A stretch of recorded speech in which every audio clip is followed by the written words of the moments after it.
محترم حضرات و سامعین، عزت و احترام کے لائق میری مائیں اور بہنیں،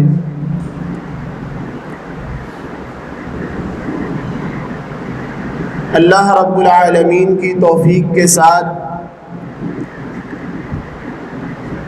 ہم نے پورا مہینہ ماہ رمضان المبارک اللہ کی اطاعت و فرما برداری، اللہ سے التجائیں کرتے، اللہ کو مناتے ہوئے، اللہ کے احکامات کی تعمیل کرتے ہوئے سحری و افطاری، تلاوت قرآن پاک، راتوں کا قیام کرنا، تراویح پڑھنا، ذکر و اذکار کرنے میں گزارا ہے، اور پورا مہینہ اللہ کی رحمتوں، بخششوں اور برکتوں کو سمیٹنے میں گزارا ہے۔ اللہ رب العالمین سے دعا ہے کہ اللہ پاک ہماری من جملہ عبادات کو اپنی بارگاہ میں قبول فرمائے۔ آج اللہ رب العالمین کے قرآن مجید سے چند ایسی باتیں آپ کے سامنے ذکر کرنا چاہتا ہوں کہ جن کے کر لینے کے بعد اللہ رب العالمین خود فرماتے ہیں اولئک الذین نتقبل عنہم احسن ما عملوا، کہ یہ وہ اعمال ہیں کہ جن کے کر لینے کے بعد ہم تمہارے کیے ہوئے نیک اعمال کو اپنی بارگاہ میں شرف قبولیت عطا فرماتے ہیں۔ وَنَتَجَاوَزُ عَنْ سَيِّئَاتِهِمْ، اور تمہارے گناہوں کو معاف فرما دیتے ہیں۔ فی اصحاب الجنہ، اور تمہیں جہنم سے آزاد کر کے جنت عطا کر دیتے ہیں۔ وہ کون سے ایسے کام ہیں کہ جن کے کرنے پہ اللہ رب العالمین کی یہ خوشخبری اور یہ اللہ کا وعدہ ہم اس کے مستحق بن سکتے ہیں؟ ہم میں سے ہر ایک کی خواہش ہے کہ ہم نے جو عمل پورا مہینہ کیے وہ ہمارے اعمال اللہ کے ہاں محفوظ رہیں، اللہ پاک ہمارے اعمال کو قبول بھی کر لے، ہمارے گناہوں کو معاف بھی کر دے، ہمیں جہنم سے آزاد کر کے جنت بھی عطا کر دیں۔ تو آئیے قرآن مجید سے ہی اللہ رب العالمین کے بیان کیے ہوئے ان اعمال کو اپنے سامنے رکھیے اور اس کے مطابق اپنے شب و روز گزارنے کی کوشش کیجیے، اور پھر دیکھیے کہ کس طرح اللہ رب العالمین اپنے وعدے کے اندر، اپنی خوشخبری دینے کے اندر سچے ہیں۔ اللہ رب العالمین نے دو کام بتلائے ہیں اور تین دعائیں بتلائی ہیں۔ دو کام کرنے ہیں، دو عمل کرنے ہیں، اور تین دعائیں اللہ سے کرنی ہیں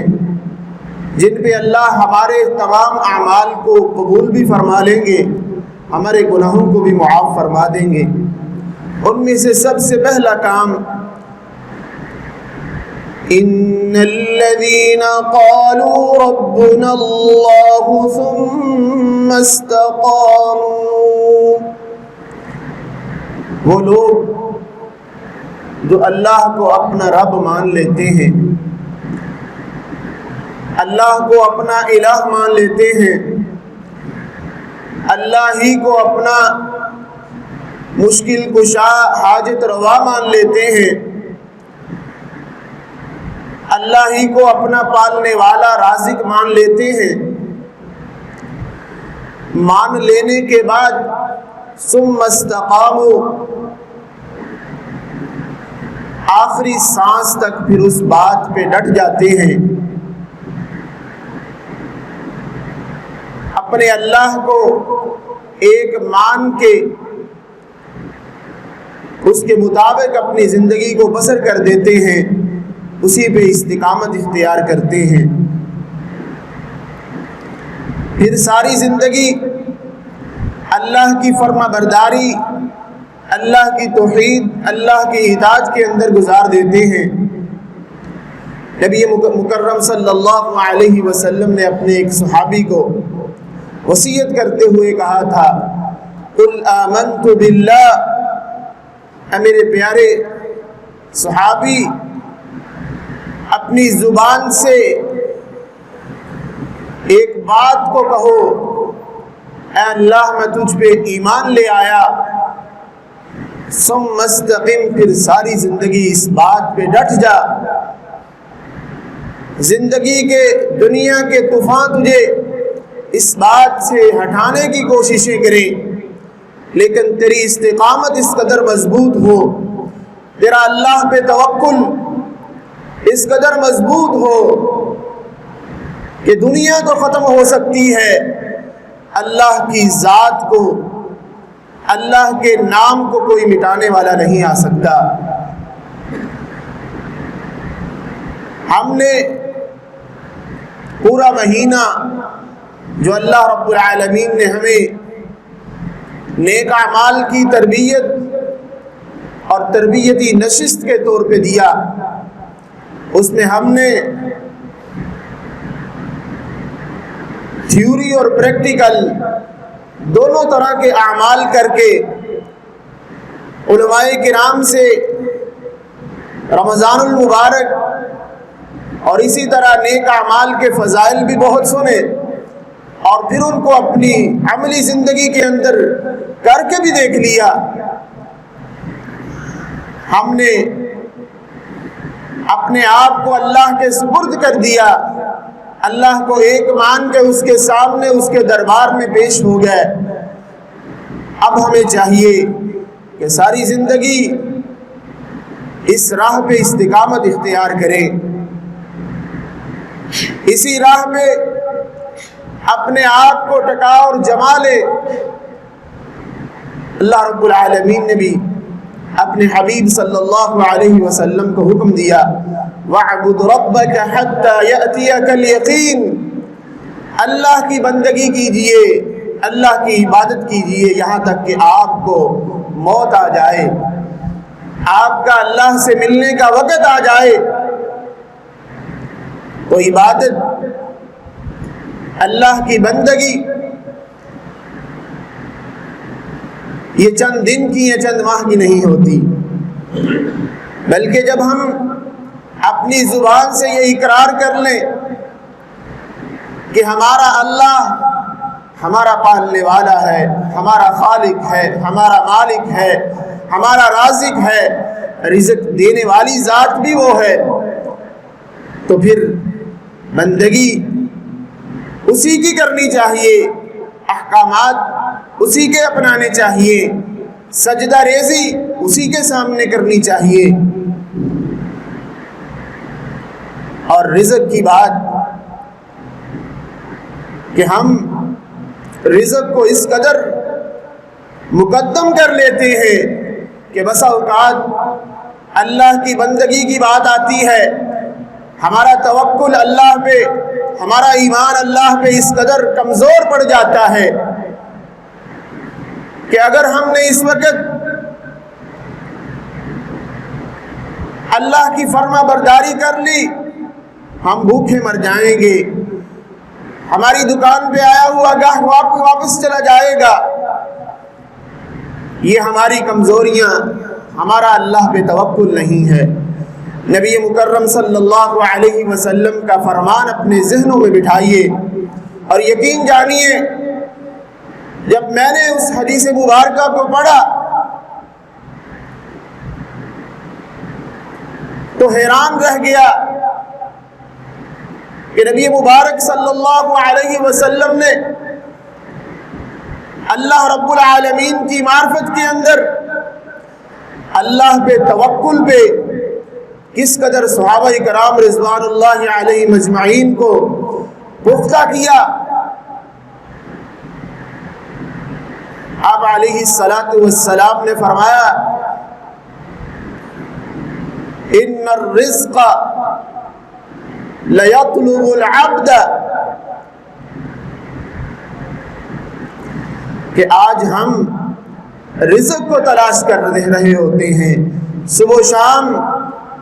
ہم رزق کے پیچھے بھاگ رہے ہوتے ہیں، اور ہمارے ہاں یہ مقولہ بڑا زبان زد عام ہے کہ گاہک اور موت کسی وقت بھی آ سکتا ہے، اس لیے گاہک کا بڑا خیال رکھنا چاہیے، دکان کو خالی نہیں چھوڑنی چاہیے، گاہک کسی وقت بھی آ سکتا ہے۔ میرے بھائیو، نبی کریم صلی اللہ علیہ وسلم کا یہ فرمان سنیے، آپ علیہ السلام نے فرمایا کہ رزق اور انسان کی روزی روٹی انسان کو ایسے تلاش کرتی ہے جیسے موت جب بندے کا مقررہ وقت آ جائے اس وقت موت انسان کو تلاش کرتی ہے۔ ہم نے موت اور گاہ کو آپس میں ملا دیا، جبکہ نبی مکرم صلی اللہ علیہ وسلم نے رزق کو، روزی کو موت کے ساتھ تشبیہ دی کہ جس طرح موت انسان کے پیچھے پیچھے رہتی ہے جب اس کا وقت مقررہ آ جاتا ہے، اور انسان کا رزق بندے کو ایسے ہی تلاش کرتا ہے، کیونکہ اللہ پاک نے انسان کے مقدر کے اندر، انسان کی تقدیر میں جتنا رزق لکھ دیا ہے، جب تک انسان اس رزق کو حاصل نہیں کر لے گا انسان کو اس وقت تک موت نہیں آئے گی، اور جس دن اس کا رزق پورا ہو گیا اس دنیا پہ تو ایک لمحہ، ایک سیکنڈ بھی وہ اس دنیا میں زیادہ دیر زندہ نہیں رہ سکتا۔ یہ توکل، یہ اعتماد، یہ ایمان اللہ پہ ہمارا جس قدر مضبوط ہوگا، ہم اللہ کی فرما برداری، اللہ کی اطاعت گزاری میں اسی قدر آگے ہوں گے، اور یہ دنیا اسی قدر ہمارے پاؤں تلے بچھا دی جائے گی۔ سب سے پہلا عمل اپنے اعمال کی قبولیت کے لیے، اپنے گناہوں کی بخشش کے لیے، اللہ کی جنتوں کو پانے کے لیے، کہ اللہ کو ایک مان کے اسی پہ ساری زندگی کو گزار دینا، اسی پہ استقامت اختیار کر لینا۔ دوسرا عمل وَوَصَّيْنَا الْإِنسَانَ بِوَالِدَيْهِ إِحْسَانًا، والدین کے ساتھ حسن سلوک اور حسن کردار والا معاملہ کرنا۔ اللہ رب العالمین نے قرآن مجید میں کئی ایک جگہ پہ اپنی ربوبیت، اپنی توحید کے بعد والدین کی خدمت کا، والدین کے ساتھ حسن سلوک کا تذکرہ فرمایا، اور یہاں پر بھی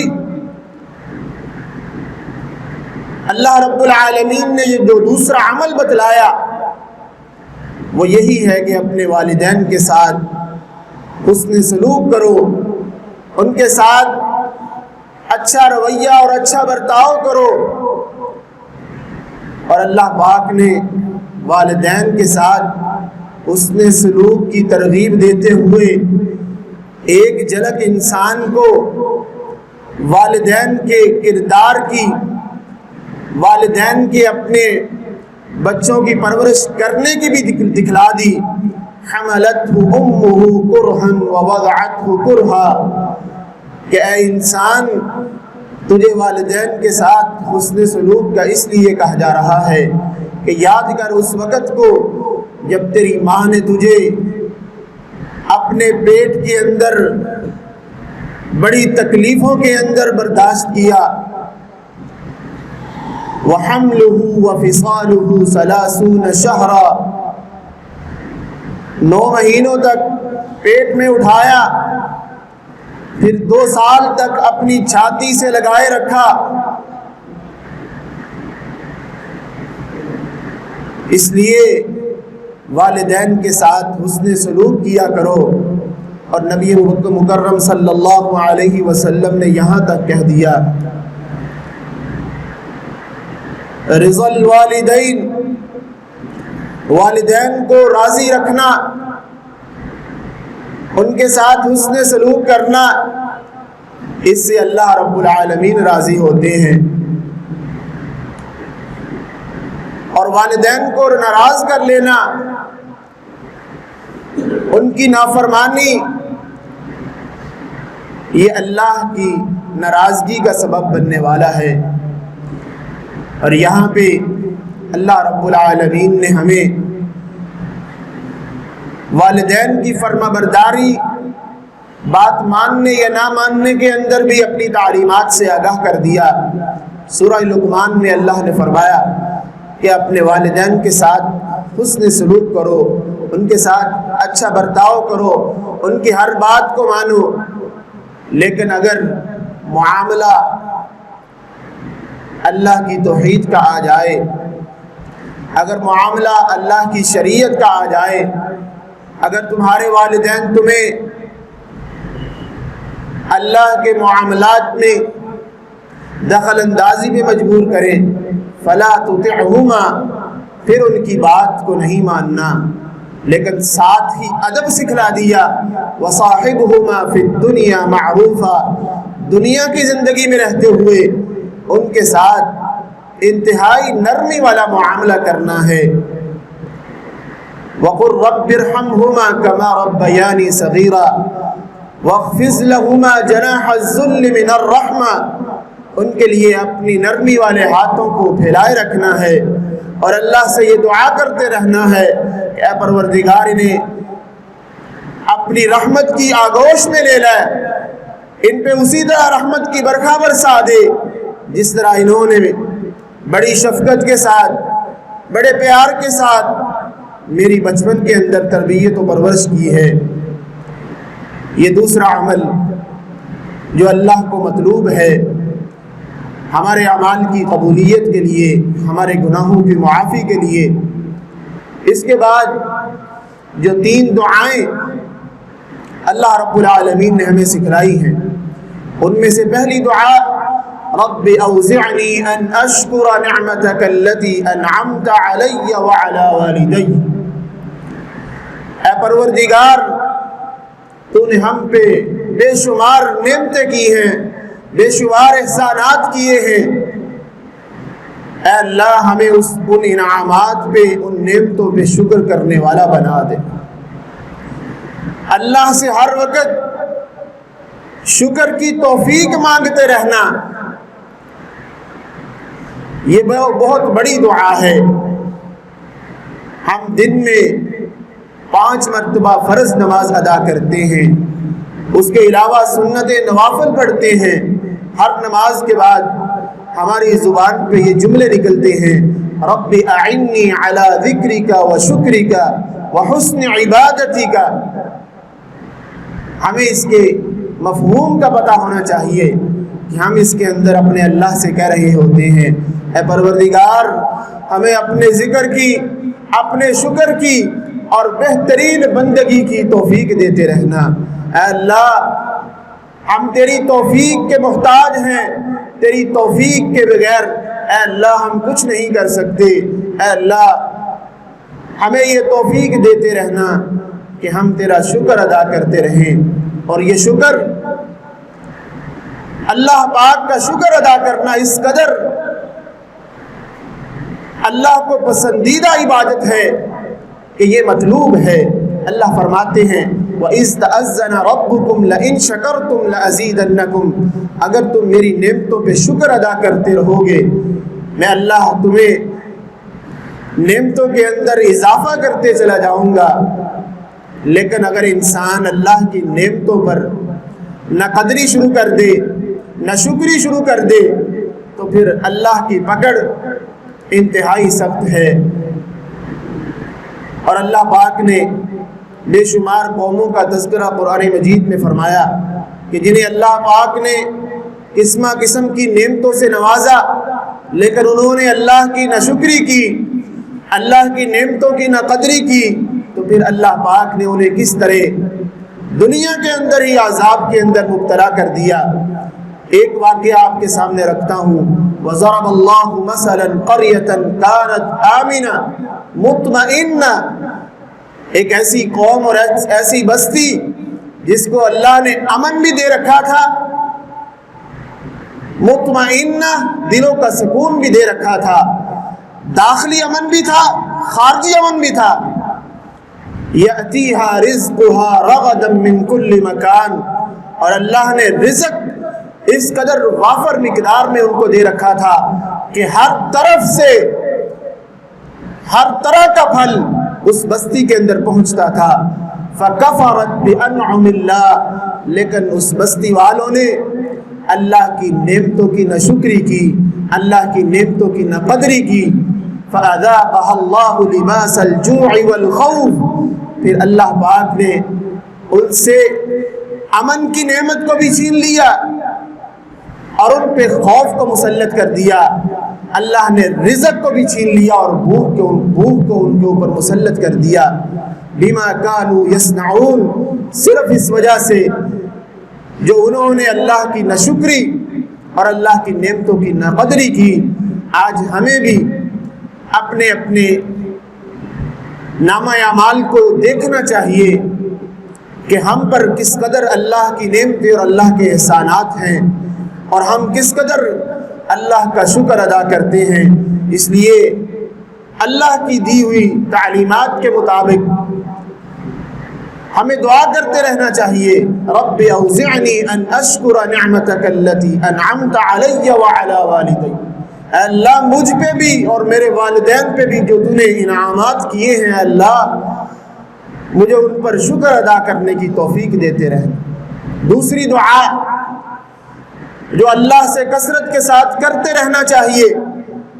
وَأَنْ أَعْمَلَ صَالِحًا تَرْضَىٰ، اے اللہ ہم انسان ہیں، کسی وقت بھی بھٹک سکتے ہیں، راستے سے ادھر سکتے ہیں، اے اللہ ہمیں ایسے اعمال کرنے کی توفیق دیتے رہنا جو تجھے راضی کرنے والے ہیں، جو تجھے پسند ہیں، جو اعمال تجھے محبوب ہیں،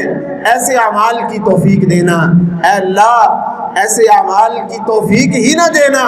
جو تیری ناراضگی کا سبب بننے والے ہیں۔ یہ بڑی اہم دعا ہے۔ آج ہم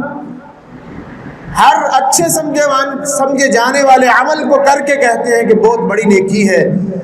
یہ اللہ کو بڑی پسند ہے، لیکن اس پہ نبی کریم صلی اللہ علیہ وسلم کی تصدیق کی مہر نہیں ہوتی، اور ہم اس نیکی کے اجر کو ضائع کر بیٹھتے ہیں۔ تو اس لیے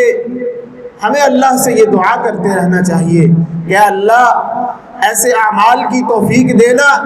جو تیرے حبیب صلی اللہ علیہ وسلم نے کیا ہو اور تیری رضا کا سبب بن سکے۔ اور تیسری اور آخری دعا، وَأَصْلِحْ لِي فِي ذُرِّيَّتِي، اے پروردگار جو صرف تو نے ہمیں اولادیں عطا کی ہیں، اے اللہ اولاد دینے کے اندر تیرا کوئی ثانی نہیں ہے، تو نے ہمیں اولادیں دی ہیں، اے اللہ ہماری اولادوں کی اصلاح فرما دے۔ بہت ہی اہم دعائیں، یہ تین دعائیں پوری زندگی اور پوری ساری کی ساری دعاؤں کا خلاصہ ہے کہ اے پروردگار ہماری اولادوں کی اصلاح فرما دے۔ اے اللہ ان کی اصلاح کے اندر ہماری نیکیاں پوشیدہ ہیں، اگر ہماری اولاد ٹھیک رہے گی، اللہ کی فرما بردار رہے گی، وہ جو بھی نیک عمل کرے گی والدین کو ان کا اجر ملتا رہے گا۔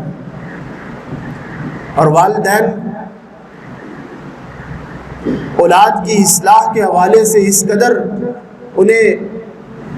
فکر مند ہونا چاہیے اور اس دعا کو اللہ کی بارگاہ کے اندر بار بار کرنا چاہیے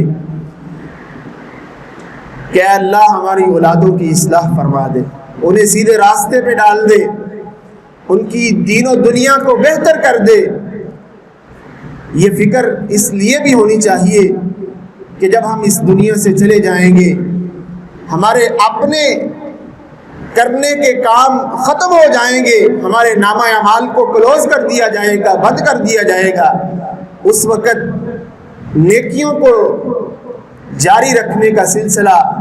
ہماری اولاد کے ذریعے ہی جاری رہے گا۔ نبی مکرم علیہ الصلاۃ والسلام نے فرمایا ولد صالح یدعو له، کہ نیک بیٹا، نیک اولاد جب اپنے فوت شدہ باپ کے لیے ہاتھ اٹھا کے اللہ کی بارگاہ میں دعا کرتی ہے، اللہ رب العالمین اس کا اجر بھی اس کے نامہ اعمال میں لکھتے ہیں، اور قبر کے اندر اس کے درجات کو بھی بلند کیا جاتا ہے۔ صحیح حدیث کے اندر نبی علیہ الصلاۃ والسلام نے فرمایا کہ ایک شخص فوت ہو جاتا ہے، قبر کے اندر ہوتا ہے، اچانک اس کو کوئی نرمی میسر آتی ہے، اس کے درجات کو بلند کیا جاتا ہے، تو فوراً وہ پوچھتا ہے کہ یا رب یہ کیسے ممکن ہوا؟ تو اسے کہا جاتا ہے تو اپنے پیچھے نیک اولاد کو چھوڑ کے آیا ہے جس نے اللہ کے سامنے ہاتھ پھیلا کے تیرے لیے دعا کی ہے، اس وجہ سے اللہ نے تیرے ساتھ یہ نرمی والا معاملہ کیا ہے۔ اس لیے اپنی اولادوں کے حوالے سے اللہ کے سامنے یہ دعا کثرت سے کیا کرے، اصلح لنا فی ذریاتنا اصلح لی فی ذریتی، اے پروردگار ہماری اولادوں کی اصلاح فرما، انہیں دین و دنیا کی بلائیاں نصیب فرما۔ تو 2 عمل اور 3 دعائیں جو بندہ کر لیتا ہے، 2 عمل کون سے؟ اللہ کو ایک مان کے ساری زندگی اسی کے مطابق گزار دینا، اللہ کی اطاعت و فرما برداری کے اندر ساری زندگی گزار دینا، اسی پہ استقامت اختیار کرنا۔ دوسرا عمل والدین کی فرما برداری، والدین کے ساتھ حسن سلوک کرنا۔ اور 3 دعائیں، سب سے پہلی دعا اللہ سے شکر کی توفیق مانگتے رہنا، اللہ کی نعمتوں پر اللہ کا شکر ادا کرتے رہنا، اور اللہ سے ایسے عملوں کی توفیق مانگنا جو اللہ کو راضی کرنے والے ہوں۔ اور تیسری دعا اللہ سے اپنی اولادوں کی اصلاح طلب کرتے رہنا۔ جو بندہ یہ 2 کام اور 3 دعائیں اللہ سے کثرت سے کرتا رہتا ہے، اللہ فرماتے ہیں یہی وہ لوگ ہیں جن کے ہم سب کے سب نیک اعمال کو شرف قبولیت عطا فرما دیتے ہیں۔ وَنَتَجَاوَزُ عَنْ سَيِّئَاتِهِمْ، اور ان کے سارے گناہوں کو معاف فرما دیتے ہیں۔ فی اصحاب الجنہ، اور انہیں جہنم سے آزاد کر کے جنت عطا کر دیتے ہیں۔ وعد الصدق الذی کانوا یوعدون، دنیا کائنات والوں یہ اللہ کا سچا وعدہ ہے جو تم سے کیا جا رہا ہے۔ کل قیامت کے دن اللہ رب العالمین اپنے وعدوں کو سچ کر دکھائیں گے، اور اللہ نے فرمایا ہے وَمَنْ أَصْدَقُ مِنَ اللَّهِ حَدِيثًا وَمَنْ أَصْدَقُ مِنَ اللَّهِ قِيلًا، اللہ سے بڑھ کے وعدوں کے اندر کون سچا ہو سکتا ہے؟ اللہ اپنے وعدوں کے اندر بڑے ہی سچے ہیں۔ ہمیں چاہیے کہ جس طرح ہم نے رمضان کو گزارا بڑی ہی نیکیوں کے ساتھ اللہ کی اطاعت و فرما برداری میں، ابھی بھی بقیہ 11 مہینے اسی طرح استقامت کے ساتھ اللہ کی بندگی اور فرما برداری میں گزارے۔ اللہ رب العالمین سے دعا ہے کہ اللہ تعالی ہمارے جملہ عبادات کو، ہماری نیکیوں کو اپنی بارگاہ میں قبول فرمائے۔ وآخر دعوانا ان الحمد للہ رب العالمین۔